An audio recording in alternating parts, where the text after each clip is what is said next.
দেখুন পেঁপে পাতা দিয়ে মাছ ধুয়েছি, মাছটা কত সুন্দর পরিষ্কার হয়ে গেছে। শুধু পাতা দিয়ে ধুয়েছি, ব্লেন্ডার করি নাই, তাতেই এই অবস্থা।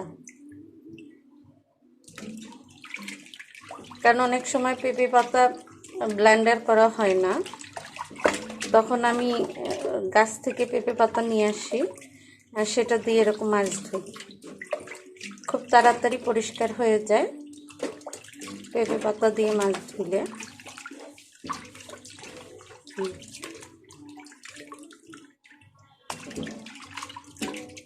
এটা হচ্ছে পেঁপে পাতার ম্যাজিক। সময় যখন কম থাকবে, ব্লেন্ডার করতে না পারবেন পেঁপের পাতা বা পেঁপের সিল্কা, তখন ইনস্ট্যান্ট আপনি পেঁপে পাতা নিয়ে আসবেন আর পেঁপে পাতা নিয়ে এসে এরকম মাছ ধুবেন, দেখবেন একদম ফর্সা হয়ে গেছে। আমি শোল মাছ ধুই, চ্যাং মাছ ধুইলাম আজকে, তারপরে এর মধ্যে বাইলা মাছ আছে, এগুলো ধুইলাম। খুব তাড়াতাড়ি আমার মাছ পরিষ্কার হয়ে গেছে, আপনারাও ট্রাই করতে পারেন।